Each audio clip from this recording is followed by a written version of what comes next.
बड़े भैया ने घूर कर देखा तो स्मिता सिकुड़ गई। कितनी कठिनाई से इतने दिनों तक रटा हुआ संवाद बोल पाई थी। अब बोलकर भी लग रहा था कि कुछ नहीं बोली थी।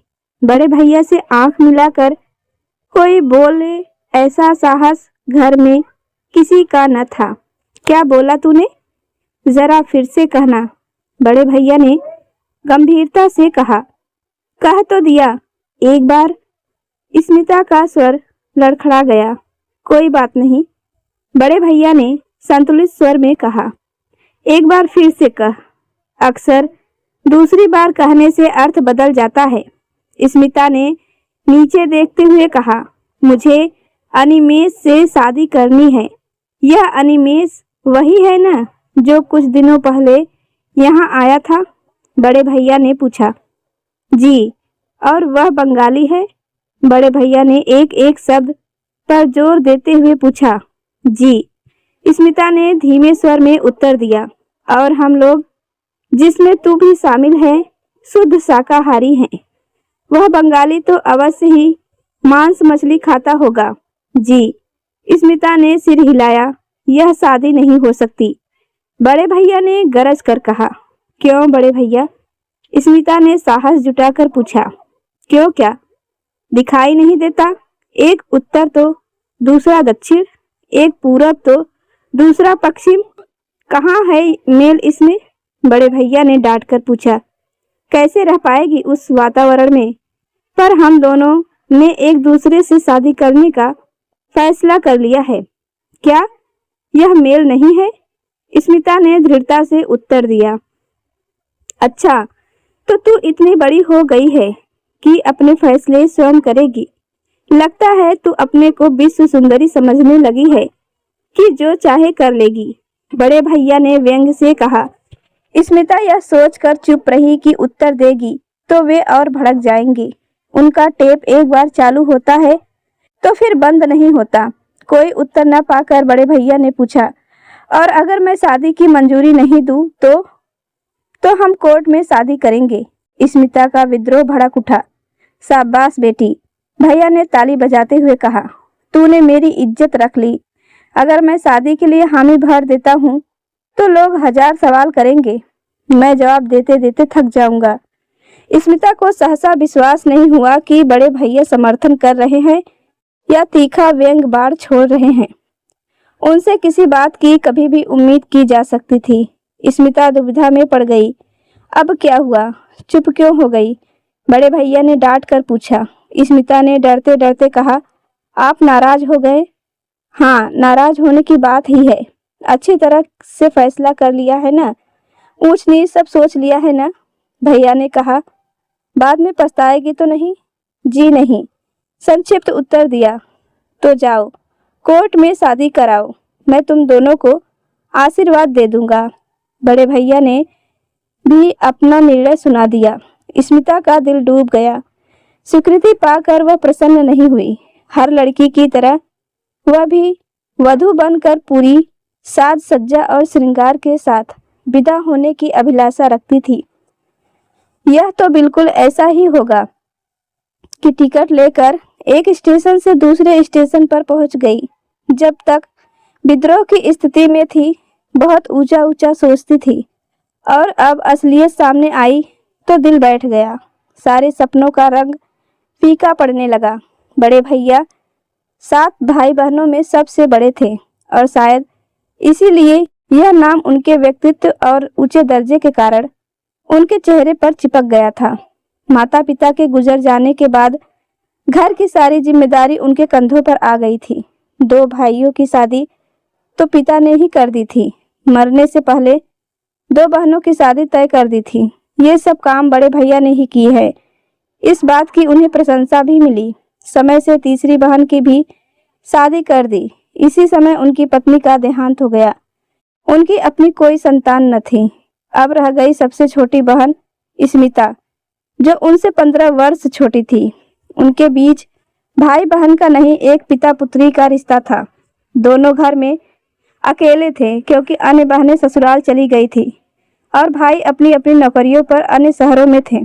स्मिता बड़े भैया से जितनी डांट खाती थी उतना ही वह उनके सिर चढ़ी भी थी। कोर्ट की शादी से स्मिता धूमधाम की शादी से वंचित रही, जबकि अनिमेष के परिवार वालों को लगा जैसे वे लोग धोखा खा गए। खाली हाथ बिना दहेज की बहू के आने से उनकी नाराजगी चेहरे पर एक बहुत बड़े मस्से की तरह दिखाई देने लगी। चूंकि अनिमेष ही अपनी कमाई से घर चला रहा था, इस कारण कुछ कहने का साहस किसी को न हुआ। भाई साहब, एक परिचित ने व्यंग्य से पूछा, यह बेमेल शादी आपने स्वीकार कैसे कर ली? कहाँ हम उत्तर भारत के हैं, कहाँ वह बंगाली? बड़े भैया ने कूटनीति का सहारा लेते हुए कहा, भाई मेरी स्वीकृति का प्रश्न ही कहाँ उठता है। उन दोनों ने अपनी मर्जी से कोर्ट में शादी कर ली तो मैं क्या कर सकता था। हाँ, आपको एक दावत न मिलने का दुख अवश्य होगा। परिचित महोदय ने झेप कर कहा, मेरा मतलब यह नहीं था। पता नहीं कैसे निर्वाह करेंगे। आखिर उन दोनों की सांस्कृतिक पृष्ठभूमि तो बिल्कुल अलग है ना। सांस्कृतिक पृष्ठभूमि कुछ भी हो, पर संस्कार तो सबके भारतीय ही है ना। और फिर सारे विद्वान जिसमें आप भी हैं कहते हैं ना कि विवाह तो जन्म के साथ ही निर्धारित हो जाते हैं। बड़े भैया ने हंसते हुए आगे कहा, मैं और आप क्या कर सकते हैं। उन सज्जन का मुंह बंद हो गया। स्मिता ने दर्शन शास्त्र में एमए किया था और साथ ही बीएड भी कर लिया था। पहले एक स्कूल में और फिर एक अच्छे नामी कॉलेज में व्याख्याता के पद पर काम कर रही थी। अनिमेष दूसरे कॉलेज में वरिष्ठ व्याख्याता था। अक्सर मिलते जुलते रहते थे। एक दूसरे के प्रति आकर्षण ने अपना रंग जमाना शुरू कर दिया। अंत में शादी करने का इरादा भी कर लिया। परिवारों के विरोध का भी उन्हें आभास था, पर कोशिश यही थी कि शादी बिना किसी झंझट के हो जाए, बाकी देख लेंगे। आशा के विपरीत बड़े भैया ने कुछ नहीं कहा, जबकि अनिमेष ने घर वालों ने कुछ समय तक असहयोग आंदोलन किया। शादी को लगभग 7 महीने हो चुके थे और ऊपरी तौर से सबकी जीवन यात्रा सुचारू रूप से चल रही थी। स्मिता ने अनिमेष को देखा तो पास आ गई। दोनों एक दूसरे को देख रहे थे। बड़े भैया ने डांट कर कहा, सिमी तू अंदर जा, तेरा यहाँ कोई काम नहीं है। रात्रि के 11 बजे होंगे। बड़े भैया टीवी पर एक रोचक धारावाहिक देख रहे थे। तभी अचानक दरवाजे पर घंटी तो बजी ही, साथ ही कोई धड़ाधड़ बड़बड़ा भी रहा था। बड़े भैया को दहशत हुई कि कहीं कोई लुटेरा या आतंकवादी तो नहीं। धीरे धीरे सोचते हुए दरवाजे तक आए। दरवाजे में लगे शीशे में झांक कर देखा, पर अंधेरे में कुछ समझ में नहीं आया। कौन है? उन्होंने धमकाते हुए पूछा। मैं हूँ, एक मिमियाता स्वर आया। दरवाजा खोलिए।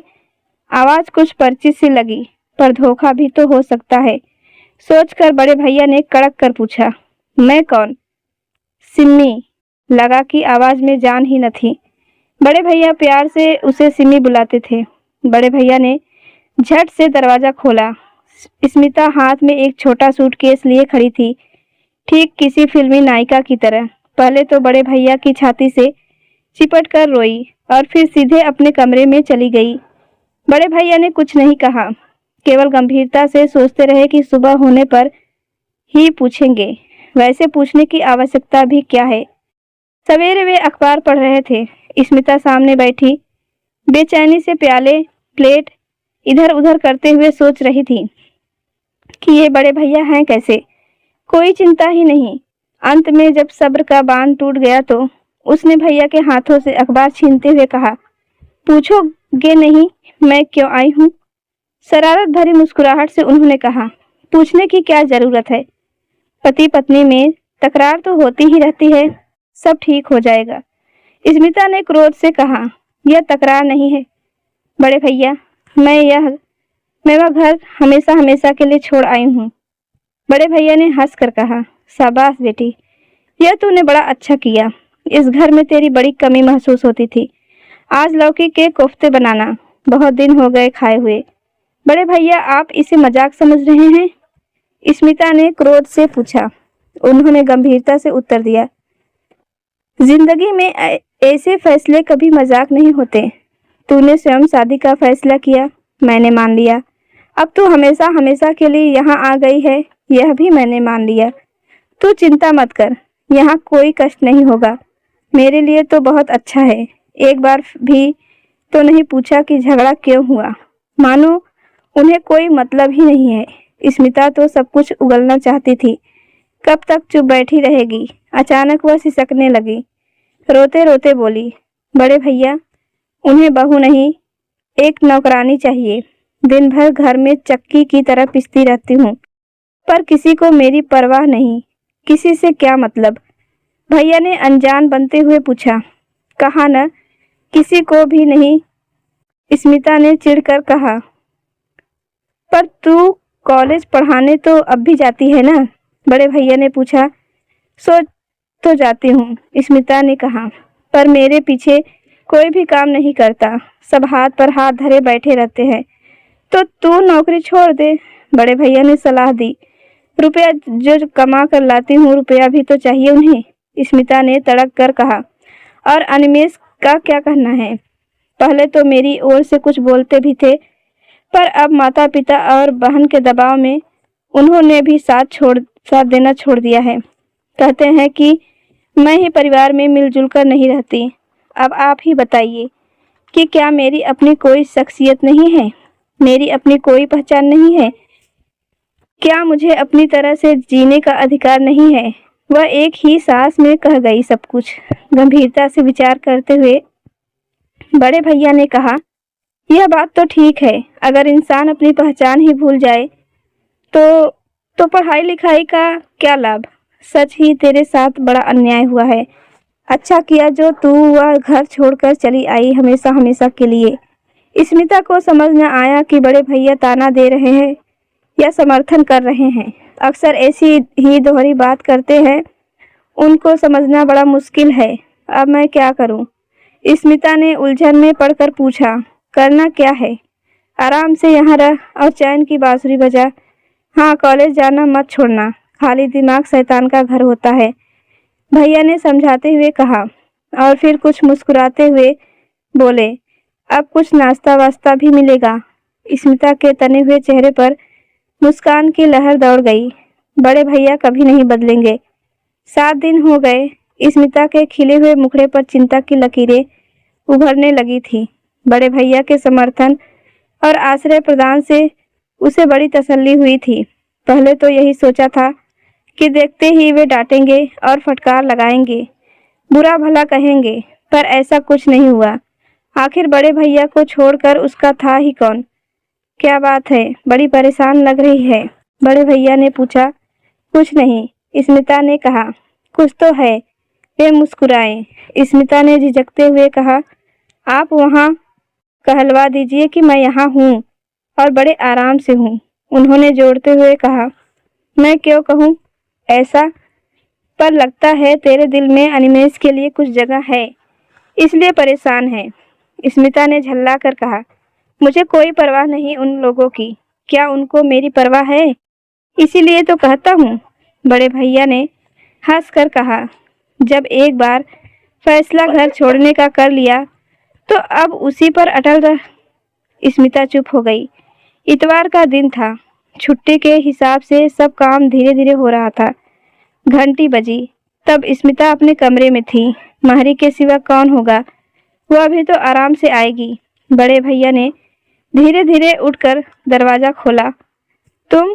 बड़े भैया ने चौंक कर पूछा। यहाँ क्यों आए हो? स्मिता से मिलने आया हूँ, अनिमेष ने झेपते हुए कहा। वह तुमसे नहीं मिलना चाहते, कहकर उन्होंने तड़ाक से दरवाजा बंद करने की नाकामयाब कोशिश की। बड़े भैया, अनिमेष ने बड़े सम्मान से कहा, आपसे तो बात कर सकता हूँ, या आप भी मुझसे बात नहीं करेंगे? भैया ने सोचते हुए कहा, हाँ, मैं तुमसे बात कर सकता हूँ, पर याद रखना, मुझे तुम मूर्ख मत समझना। अनिमेष ने झुककर उनके घुटने छूते हुए कहा, ऐसी जुर्रत कर सकता हूँ क्या? ठीक है, अंदर आ जाओ। स्मिता ने अनिमेष को देखा तो पास आ गई। दोनों एक दूसरे को देख ही रहे थे। बड़े भैया ने डांट कर कहा, सिम्मी, तू अंदर जा, तेरा यहाँ कोई काम नहीं है। स्मिता सहम कर अंदर चली गई। चाय मेज पर रखी थी। बड़े भैया ने चाय का प्याला भरकर अनिमेष की ओर बढ़ाया। यहाँ क्यों आए हो? बड़े भैया ने तीखे स्वर में प्रश्न किया। मैं स्मिता को लेने आया हूँ, वह तुम्हारे साथ नहीं जाएगी, बड़े भैया ने दृढ़ स्वर में कहा। वह तुम्हारा घर हमेशा हमेशा के लिए छोड़ आई है, यहाँ उसे कोई तकलीफ नहीं है, अनिमेष ने झिझकते हुए कहा। दरअसल कुछ गलतफहमी हो गई है, मैं उसे दूर करने आया हूँ। गलतफहमी? कैसी गलतफहमी? बड़े भैया ने क्रोध से कहा। क्या तुम उसे एक नौकरानी की तरह नहीं रखते? जब तुम उसे बाहर काम करने के लिए भेजते हो तो क्या तुम्हारा और तुम्हारे घर वालों का यह कर्तव्य नहीं कि घर के कार्यों में उसका हाथ बटाए? दोस्तों, वीडियो को लाइक और चैनल को सब्सक्राइब करना ना भूलें। यही उसे समझाना चाहता हूँ कि आगे से ऐसा नहीं होगा। बस उसे थोड़ा मेरे माता पिता से इज्जत से पेश आना चाहिए। तुम्हारा मतलब है मेरी बहन बदतमीज है? बड़े भैया ने क्रोध से पूछा। अनिमेष ने तुरंत बचाव करते हुए कहा, जी नहीं, मैंने ऐसा नहीं कहा। मैंने कहा थोड़ा सम्मान से पेश आए, आखिर वे मेरे माता पिता हैं। ओह, बड़े भैया ने व्यंग्य से कहा। सम्मान से पेश नहीं आती, पढ़ाकर तो तुम भी आते हो। क्या आते ही झाड़ू पोछा और खाना बनाने लगते हो? थोड़ी देर तो नवाब साहब की तरह बैठकर चाय नाश्ते का इंतज़ार करते ही हो। अनिमेष उत्तर के लिए सही शब्द न पा सका। उसकी जीभ लड़खड़ा गई। अरे, आते ही थकी मांदी लड़की से यह सब उम्मीद करे कि काम में जुट जाए और सम्मान से भी पेश आए, यह सोचकर तुमने एक पढ़ी लिखी लड़की के साथ बड़ा अन्याय किया है। बड़े भैया ने सिर हिलाते हुए कहा। भैया, आप समझ नहीं रहे हैं, अनिमेष ने तीव्र स्वर में कहा। वह किसी भी सूरत में मुझसे और मेरे परिवार से घुल मिलकर नहीं रहना चाहती। यानी तुमने उसे और उसने तुम्हें समझने में भूल की है। यह शादी तुमने भावना में बहकर जल्दबाजी में कर ली। भैया ने तीखा प्रश्न किया। जी, ऐसा तो नहीं था, अनिमेष ने हकलाते हुए कहा। हमने सारे पहलुओं पर अच्छी तरह से गौर कर लिया था। असलियत की दुनिया कल्पना के संसार से बहुत अलग होती है ना दामाद बाबू?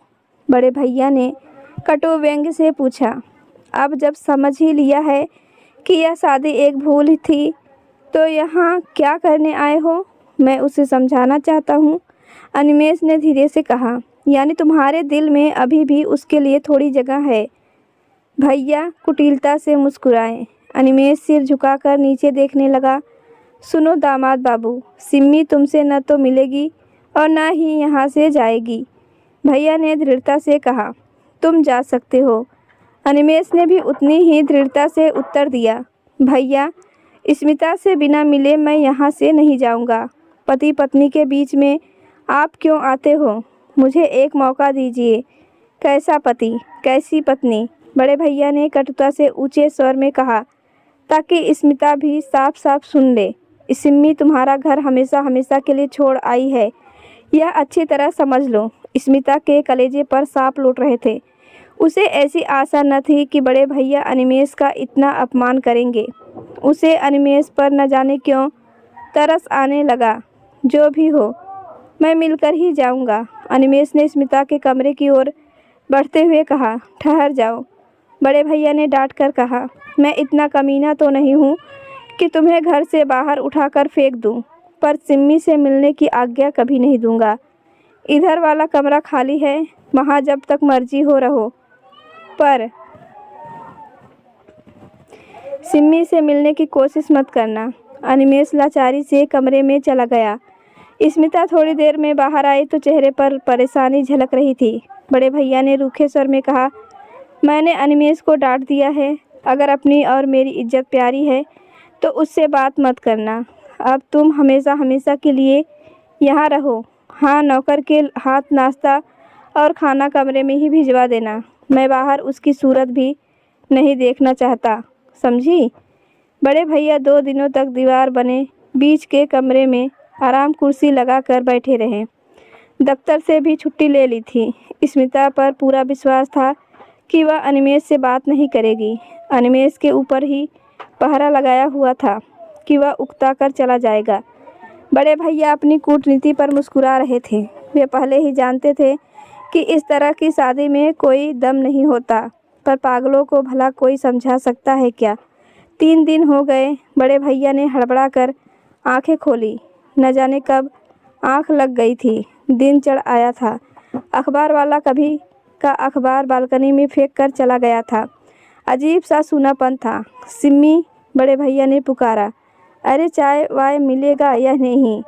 कोई उत्तर नहीं। सिम्मी के कमरे में झांका। कमरा खाली था। ध्यान से देखा तो उसका सूटकेस भी नदारद था। अनिमेष भी गायब था। कहाँ गए? और तब बड़े भैया ठठा कर हंस पड़े। आखिर उनकी तरकीब काम कर ही गई। अगले साल स्मिता गोद में अपना बच्चा लेकर बड़े भैया के पास आई। अनिमेष साथ में था। बड़े भैया खिलखिलाकर हंस पड़े। अब तुम दोनों उस चेक के हकदार हो जो मैंने तुम्हारी शादी के लिए रखा हुआ था। बच्चा भी है, इसलिए सूद के साथ बोनस भी दे रहा हूँ।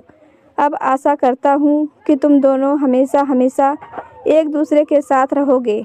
दोनों ने शर्मा कर मुँह नीचे कर लिया। तो दोस्तों, आपको हमारी आज की यह कहानी कैसी लगी? कृपया आप हमें अपनी प्रतिक्रिया कमेंट बॉक्स में ज़रूर बताएं। और कहानी अच्छी लगी हो तो लाइक करें, और चैनल पर नए हैं तो चैनल को सब्सक्राइब करना ना भूलें। तो मिलते हैं अगली नेक्स्ट कहानी में। तब तक के लिए धन्यवाद।